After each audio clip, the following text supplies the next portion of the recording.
Kalau cerita masyarakat sih ini ya, ini katanya petilasan Emperu Siliwangi. Ini petilasan Emperu Siliwangi, di sini kurang lebih ada 30 meter itu ada juga namanya air kehuripan atau air kesucian ya, air kehidupan. Bukan hanya pertanyaan saja yang menyelimuti kebingungan tersebut, melainkan bagaimana kita melangkah ke depannya. Selamat datang di Enigma.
Jadi di mana? Situs Cibalai. Di mana situs Cibalai itu? Bogor ya kenapa? Kondisinya lagi hujan, jadi ya lumayan lah tempat buat niis, buat menenangkan pikiran dan lain-lain. Nis itu apaan? Niis tuh kalau dalam bahasa itu tuh bahasa Inggris sebetulnya. Oh, nis bahasa Inggris. Niis itu bahasa Inggris. Bahasa Belanda meren. Lain atau cool eta teh cool. Jadi niis itu lebih secara simbol itu menyimbolkan kata yang menyimbolkan keadaan di mana ya membuat diri kita tenang, pikiran, jiwa dan lain sebagainya.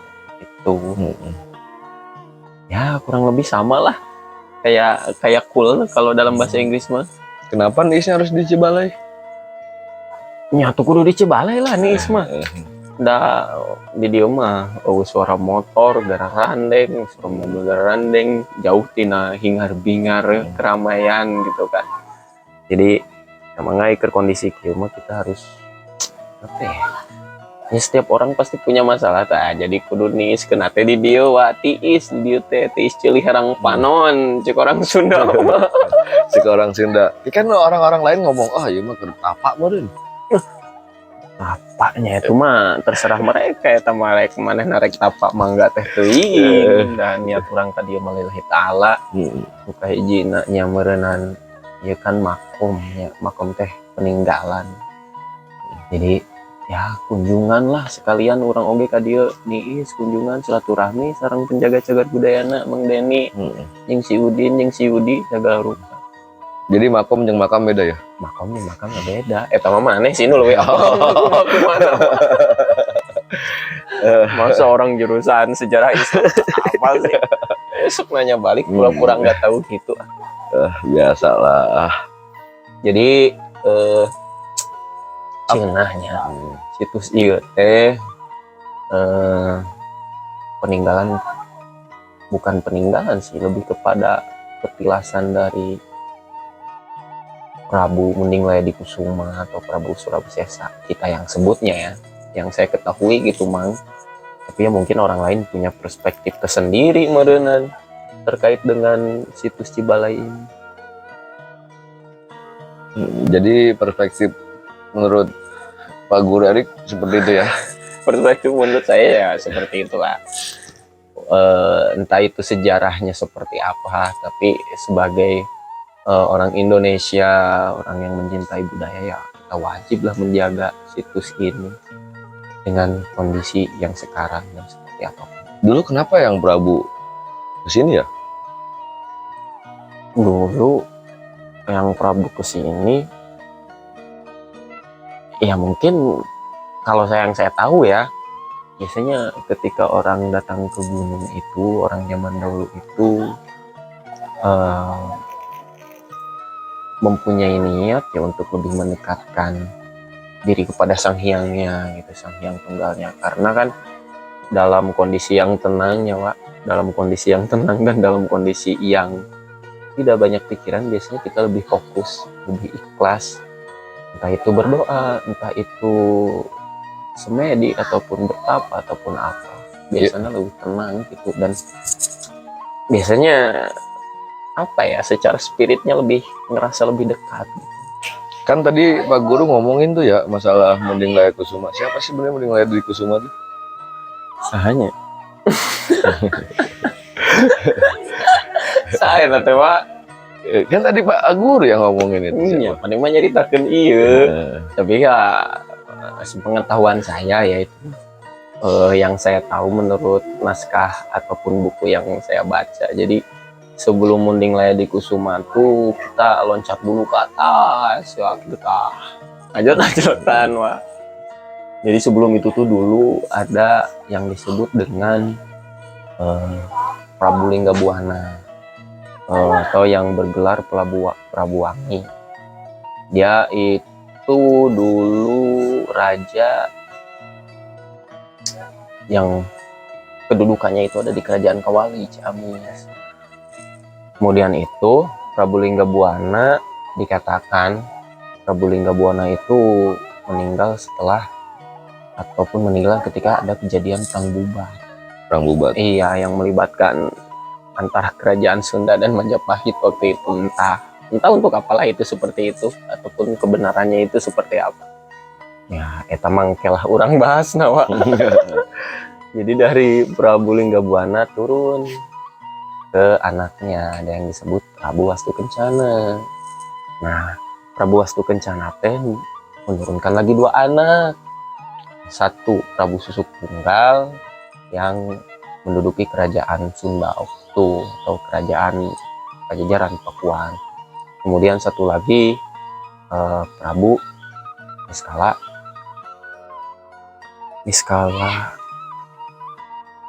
Dewa Niskala. Dia kedudukannya di Galuh waktu itu. Nah waktu itu ada gejolak Wak. Gejolak intern. Karena ada pengungsi dari mana tah? Hilap deui gitu.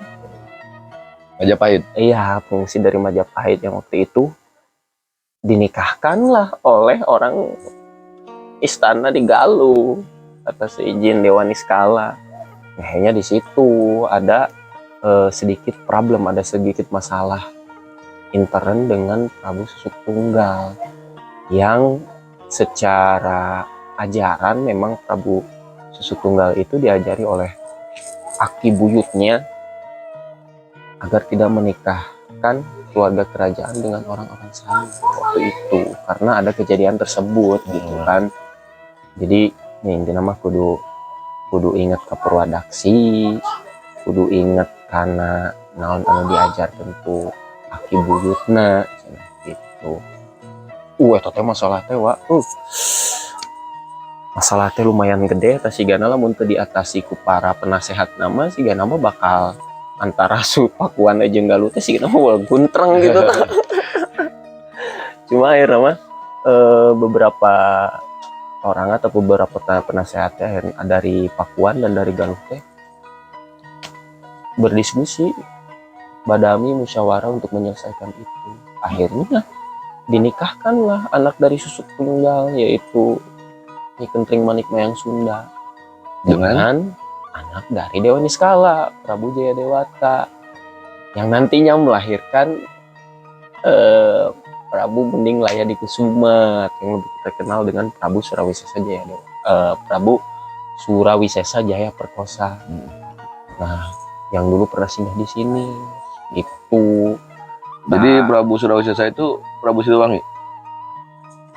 Kumaha nya mun ngomongkeun Prabu Siliwangi teh kan ari Siliwangi teh gelar sebenarnya. Oh, gelar wah eta teh. Jadi bukan yang digambarin tuh Prabu Siliwangi itu ya udah satu orang terus punya anak. Siapa sih anaknya tuh? Kian Santang. Itu bener nggak tuh? Ya mungkin untuk beberapa orang bisa dianggap benar ya. Kalau misalnya orang menganggap itu benar ya mungkin benar. Tapi kalau misalnya orang yang menganggap itu salah ya bisa wae salah. Karena kan kondisinya zaman dahulu dan banyak naskah juga yang belum kita ketahui gitu kan. Nah, dan dikatakan kan waktu itu Kian Santang itu kan Kian Santang, Rara Santang dan Walang Sungsang itu kan anak dari aduh lupa lagi saya teh.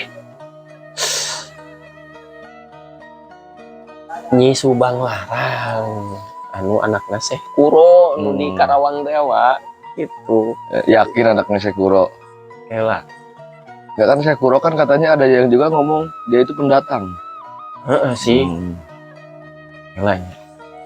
Sepoho deui teh geus kolot wah. Lain anak Syekh Kuro, maaf punten ieu mah. Eta teh anak Ki Gedeng Tapa, cenah anu ke nurunkeunna Walang Sungsang, Rara Santang, terus karena Kian Santang itu, Pak.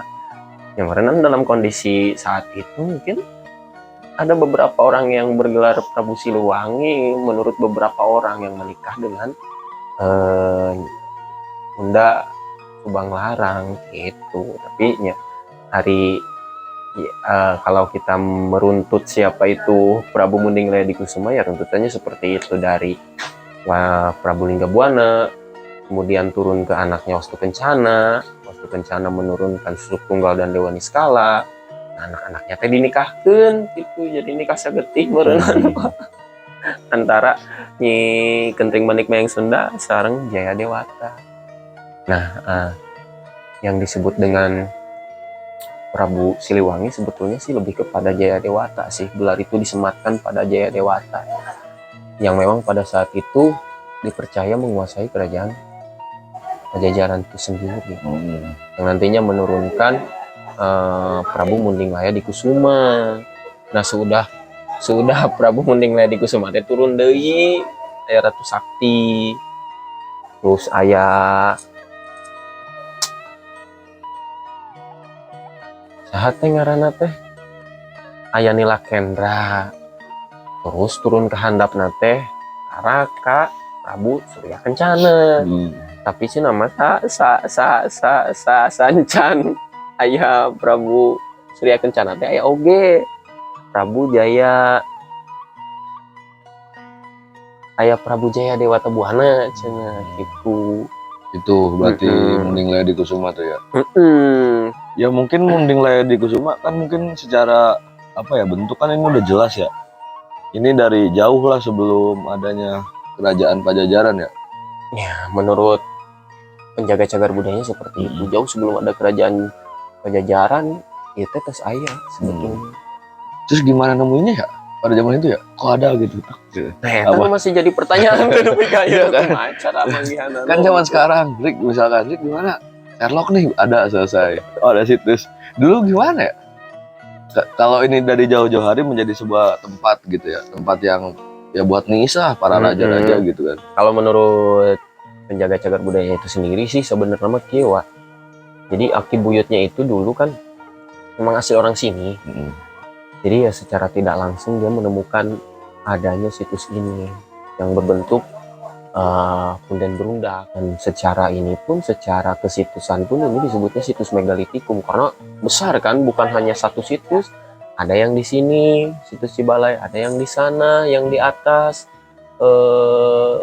situs Kebun kopi, ayah situs kebun kopi, ayah situs non sih di luhur Pasir Muncang atau sebutan lainnya tuh Sriwedari, Taman Sriwedari. Terus di atasnya ada lagi, ada yang disebut dengan Goa Sikabayan, ada yang disebut dengan ya itulah, nanti kita jalan-jalan ke sana pokoknya supaya lebih tahu. Iya, jadi maksudnya aneh gimana ya, maksudnya mereka itu apa diceritain terus dikasih tempatnya gitu, dikasih peta apa gimana gitu kan kesininya. Maksudnya kalau secara geografis kan pada zaman itu kan belum ada motor gitu. Ya, tuh hari macan aya motor, Google Map ngecan aya. Iya. Ya kan katanya kan Pajajaran kan masih daerah Empang nih, kan kesini ada kali 5 kiloan. Ya kan secara letak geografis ya. Kalau misalnya kita mengatakan bahwa kerajaan Pajajaran itu letaknya ada di daerah Empang atau Sukasari, terus kita ke sini tuh sekitar berapa kilometer gitu kan. Ya itu bisa logisnya seperti ini, ketika seorang raja datang ke gunung untuk bertapa atau untuk mencari sesuatu atau untuk bersembahyang, beribadah, mendekatkan diri kepada Sang Hyang Widinya, itu bisa saja mungkin, Wak. Karena kan secara teritorial ataupun kondisi geografisnya di gunung itu tiis, terus suasananya enak, dan beda lah kondisi zaman sekarang di gunung dengan kondisi zaman dulu di gunung itu seperti apa. Karena yang saya tahu, dulu itu saya pernah tahu ada yang disebut Buana Pancaluhur, ada yang disebut Buana Pancatengah, ada yang disebut Buana Pancahandap. Kalau Buana Pancahandap itu untuk rakyat biasanya, kalau untuk Buana Pancatengah itu untuk golongan-golongan orang istana. Sedangkan Buana Pancaluhur itu untuk rama, resi, lebih kepada tempat peribadatan sih dari zaman dahulu. Iya kan, kalau ngeliat ketinggian gunung nih ya, kalau ngeliat ketinggian gunung ya, kenapa nggak ke gunung gede aja gitu kan? Yang dijadiin tempat niis gitu kan, lebih nyantai, lebih dapat gitu, lihat bunga edelweiss indah gitu kan. Mungkin secara spirit ya, ada satu hal yang memang berbeda biasanya antara satu gunung dengan gunung lain itu secara spirit ya. Itu ada sesuatu yang berbeda, entah itu dari kondisi sekitarnya, entah itu dari konturnya ataupun seperti apalah. Tapi yang jelas dulu itu dikatakan bahwa gunung itu tempat beribadah atau mendekatkan diri kepada Sang Hyang Widinya untuk lebih fokus dan ikhlas, Wak. Jadi ibadah nanti lebih fokus, lebih ikhlas ya, tidak gitu. Iya, misalkan kayak gini aja ya, gampangnya kan, dari punden satu ke punden yang lainnya kan ada jarak. Iya kan, kenapa harus ada jarak gitu kan? Kalau zaman sekarang kan kayak tempat ibadah ya satu gitu, masjid tidak ada kelas sosial. Tate biasa nama untuk membedakan, mungkin zaman dahulu ya klasifikasi sosial, mereka sosial. Jadi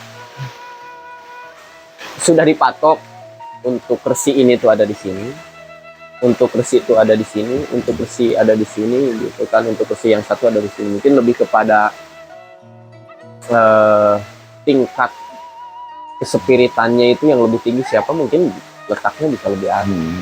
Iya, maksudnya kenapa nih ya, dari punden pertama dan ke punden yang lain itu pasti ada jarak nih, kenapa nggak dijajarin aja langsung ke atas, tapi ada yang enggak gitu.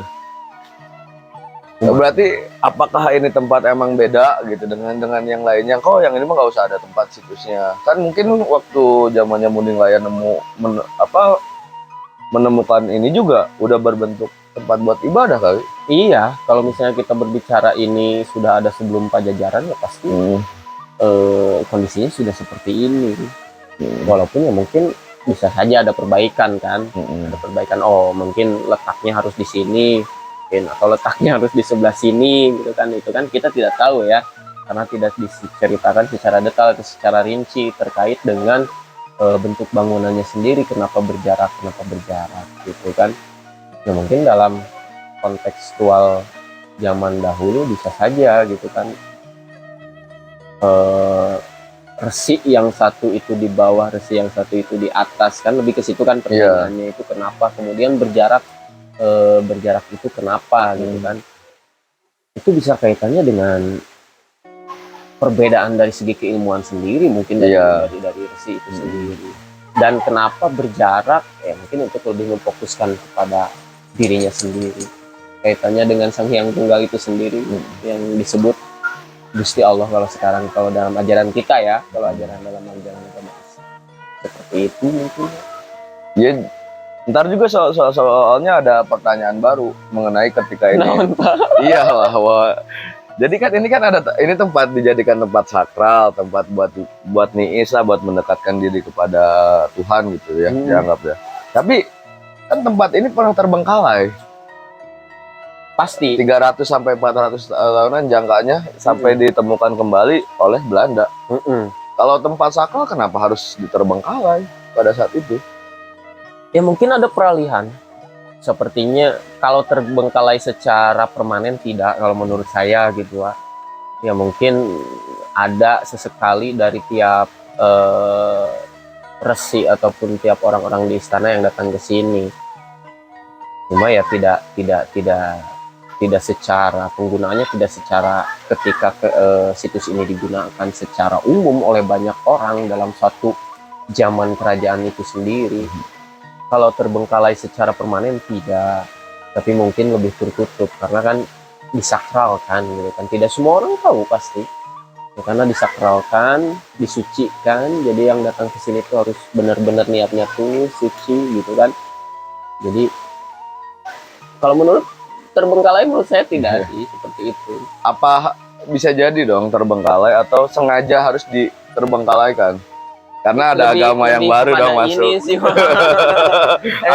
lebih kepada ini kalau menurut saya mah, lebih kepada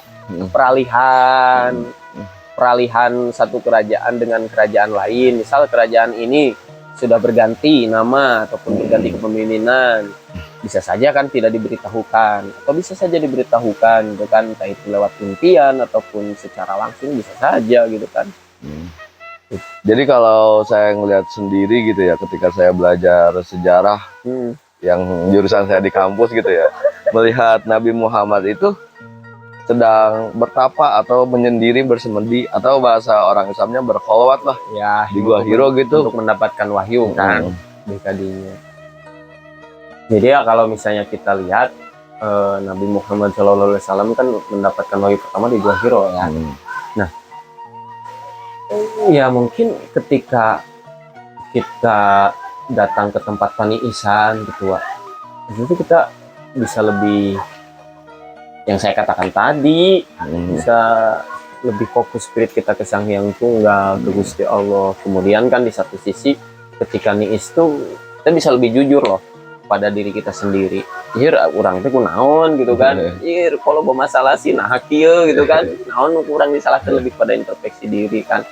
Mungkin zaman dahulu ketika zaman kerajaan Sunda Pakuan gitu kan, ataupun Pakuan Pajajaran, mereka datang ke sini ya kaitannya dengan tadi Prabu Munding Layadikusuma kan dikisahkan datang ke sini untuk mencari jimat layang Salakadomas kan, itu kan melawan Guryang 7 dan lain sebagainya lah. Nah, diceritakan juga kan jimat itu tuh ketika bisa didapatkan oleh seorang raja, ya udah, raja itu tidak akan terkalahkan dari segi apapun gitu kan. Mungkin ini mah ya, mungkin perspektif atau opini saya gitu kan. Jadi apa namanya yang Salakadomas itu bisa jadi kayak perjalanan Nabi dong. Dari Masjidil Haram ke Masjidil Aqsa, dari Masjidil Aqsa ke Baitul Maqdis. Kumahnya menyeritakan itu asa. Ya kita fokuskan saja ke inilah. Semuanya mungkin perspektif Mang Ari, Buah Ari itu bisa wae seperti itu. Tapi diceritakan pada waktu itu ya memang Prabu Munding Laya datang ke sini tuh ya untuk mendapatkan jimat layang Salakadomas yang diimpikan oleh Ibu Dewi Kinawati gitu kan, atau yang ya kan orang-orang zaman dahulunya kita sebutkan satu-satu.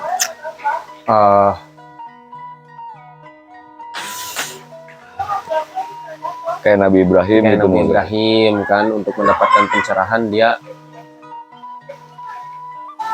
datang ke suatu tempat di padang pasir yang memang kondisinya jauh dari keramaian gitu kan. Kemudian ya jangan jauh-jauh Prabu Munding Layadikusuma pun ya kalau misalnya datang ke sini ya pasti untuk mendapatkan pencerahan. Terus Avatar berarti. Avatar naon gitu. Avatar kan tiba-tiba dia ditemukan di dalam bongkahan es lagi bertapa juga. Iya kan, maksudnya kan eta ge bisa jadi salah satu contoh kan. Karena Avatar juga kan bertapa untuk mendapatkan itu. Terus siapa tuh Budi ya, siapa tuh Budi Doremi. bukan Budi siapa dong? Budi ada Utama siapa tuh Ya cerita-cerita Nabi ya seperti itulah Iya, sebenarnya. terus- Bukan Nabi saja tapi beberapa tokoh-tokoh besar dalam agamanya masing-masing itu pasti punya tempat buat dia mencari pencerahan. ya Pasti, berkholwat lah. karena orang-orang besar tuh biasanya lahir orang-orang besar itu lahir ya mengalami banyak proses ya. Iya. Pasti mereka punya suatu masalah yang harus diselesaikan, dan untuk menyelesaikan masalah itu mereka butuh pencerahan. Entah itu dari aki buyutnya, entah itu dari orang yang lebih dituakan, penasehatnya, atau ya datang seperti ini, datang ke gunung untuk mendapatkan pencerahan langsung dari Tuhannya, bisa saja seperti itu. Tapi kan kalau dalam kondisi zaman sekarang kan untuk mendapatkan pencerahan itu tidak harus datang ke gunung kan. Google dong. Ya enggak, oke lah. Enggak harus Google juga ya. Mungkin untuk orang Islam mendapatkan pencerahan dengan cara beribadah, sholat di masjid, 5 waktu, berzikir dan lain sebagainya. Ataupun agama-agama lain juga datang ke tempat peribadatannya. Nah, bisa saja seperti itu. Dan pencerahan tuh bisa datang dari apa aja. Bisa dari ilafat, impian, dan lain sebagainya, bisa saja gitu kan. Karena ya bener gitu kan yang kita bahas waktu itu, orang-orang besar tuh tidak datang dari diskotik. Wah, Iya. pasti orang-orang besar tuh datang dari, ya pasti pernah mengalami suatu hal atau pernah melakukan, dia bertapa, bersemedi gitu kan. Bertapa, bersemedi dalam konteks ya, dalam konteks tergantung ajarannya masing-masing. Kita tidak dapat menyamakan satu sama lain, itu kan tergantung agamanya. Berarti bukan di diskotik nih. Ya lain atau di diskotiknya, jangan pencerahan, teman, jangan happy atau Iya, kayak Sohugi dengan yang lainnya kan, ketika mereka pengen sedang berpikir kuat gitu ya, mereka ke atas gunung. Ya mungkin kayak Presiden Jokowi juga ketika jadi mapala di kampusnya, ya bisa saja untuk memikirkan konsep negara yang besar gitu, iya, itu di gunung juga. bisa saja seperti itu. Karena kan ketika kita berpikir harus seperti apa nih negara kita, misal harus seperti apa nih wilayah kita, itu kan butuh ketenangan yang ekstra. Karena kalau dengan emosi nantinya nggak akan beres kalau menurut saya mah, Wak. Gitu. Nah, akhirnya pada datanglah ke gunung ataupun tempat-tempat yang emang dianjurkan buat menenangkan pikiran untuk membangun si wilayahnya sendiri-sendiri atau negaranya sendiri-sendiri. Ya bisa jadi seperti itu. Ya, mungkin tadi Ari menyebutkan dengan Jokowinya, Iya. dengan Bapak Presiden Jokowi. Ya, kalau saya sering dengar ceritanya Soekarno dulu sering datang, sering bertapa ke tempat-tempat yang memang adanya di wilayah gunung seperti itu ya. Mungkin dekat-dekat dengan laut juga, pesisir Bisa jadi ya. bisa jadi. Itu mah tergantung keinginan dan apa yang emang dirasakan oleh hatinya sendiri. Aku harus datang ke tempat ini, misal orang kudu datang ke tempat itu, misal gitu. Kan anak sekarang mah kafe. Oh, kan tempat-tempat gini. Padahal ngenahan kopi. Nah kan si yang selain itu kan ada juga nih si Siddhartha Gautama gitu kan. Dia tuh kan orang istana kerajaan pada waktu itu, orang-orang kerajaan lah kita anggap. Tapi dia keluar dari kerajaan itu sendiri, lebih kepada mengasingkan sih, dan bertapa di hutan ya, dekat sebuah pohon gitu, yang saya tahu ceritanya gitu kan. Akhirnya dia dapat pencerahan, dapat suatu ilmu yang lebih kepada yang datang kepada dirinya sendiri. Entah itu ilmu untuk lebih kepada ilmu kehidupan, kalau yang kita sebutnya lebih kepada hablum minallah, hablum minanas, hablum minal alam gitu kan. Yang kemudian Siddhartha Budi Utama itu kan menyebarkan ajaran Budi itu atau ajaran Buddha itu. Nah, berdasarkan hal itu, kadang saya suka pikir kayak gini, Wak. Cik saya tuh orang-orang besar emang bener ya, dilahirkan dalam suatu pengasingan gitu kan. Jadi mentalnya sudah terbangun kuat, dia gampang menenangkan diri, kemudian mudah introspeksi diri dan jujur terhadap dirinya dan rakyatnya seperti itu. Ya, jadi tempat-tempat seperti ini, Cibalai, Gua Hiro, dengan yang lainnya itu mungkin suatu tempat yang dapat ini ya, mengeluarkan intuisi-intuisi dari siapa halah itulah ya, yang ujungnya ntar bakal menjadi solusi besar kalau di sana menjadi sebuah tasawuf yang besar. Iya, kan setiap orang yang mengasingkan diri ataupun setiap orang yang datang ke suatu tempat atau kita sebut paniisan, pasti ada satu hal yang dia pikirkan untuk mencari solusinya, pasti merenang. nggak akan mungkin dia tiba-tiba datang terus ya udahlah gitu kan, datang we gitu kan, naon gitu kan, udah we niis gitu kan. Ya mungkin untuk orang zaman sekarang bisa seperti itu, tapi kan orang dulu beda lah. Iya. Orang dulu tuh beda. Berarti intinya kayak tempat Cibalai dengan yang lainnya itu bukan buat tempat pesugihan ya, Ya, bukan lah. tapi tempat untuk mencari intuisi lah. Ya, pesugihan naon yang duit mah gawe gitu kan.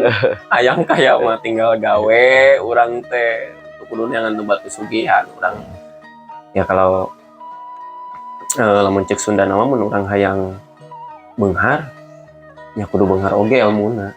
Lamun urang hayang bagja nya kudu bisa neangan pangalana gitu. Ya tapi saya pertegas lagi mungkinnya setiap orang itu apalagi zaman sekarang kan untuk mendapatkan pencerahan, untuk mendapatkan ketenangan kan beda-beda gitu kan. Kayak nongkrong di kafe gitu kan untuk mendapatkan pencerahan. Mungkin untuk menang, ada yang main, ada yang ya berkumpul bersama-sama dengan teman-temannya. Ada juga hal-hal lain mungkin ya, dengan ngobrol dengan sepuh ataupun orang yang lebih dituakan, orang yang ilmunya lebih tinggi, keilmuannya lebih tinggi ya. Kemudian ada juga yang emang beribadah gitu kan, menurut ajarannya masing-masing. Dan ada juga ya yang kayak kita kan, untuk menenangkan diri kita datang ke gunung, datang ke tempat ya seperti Cibalai ini. Tapi kan secara pikiran, secara jiwa, secara spirit kita tetap manteng ke Gusti Allah kan, naon oge itu kan, karena yang menguasai segala sesuatu yaitu pasti Gusti Allah. Gitu kan. Jadi jadi kesimpulannya Munding Laya itu kesini. Jadi kesimpulannya Munding Laya itu kesini tuh ya, kalau dari wawacan Munding Laya itu sendiri ya, kalau dari wawacan Munding Laya itu sendiri ya untuk mendapatkan jimat layang Salakadomas dengan cara ya dia melawan guru yang 7 dan rintangan-rintangan lainnya seperti itu. Mungkin sebelumnya atau sesudahnya bisa saja dia bertapa, bersemedi di sini untuk menenangkan diri terkait dengan kerajaan Pakuan Pajajaran ataupun masalah-masalah yang dihadapi di kerajaannya itu sendiri, bisa saja seperti itu.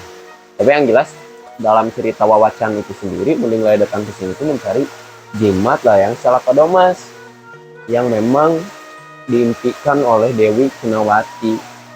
Dan saya pun belum tahu jujur jimat itu tuh berbentuk apa. Ya. Tok jimat naon kira-kira? Wapak.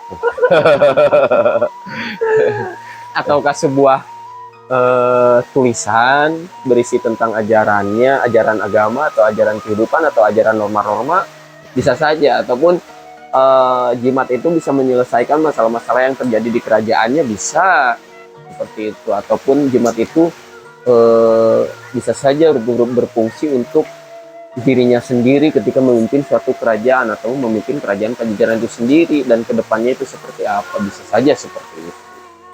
Jadi udah seperti itu kurang lebih.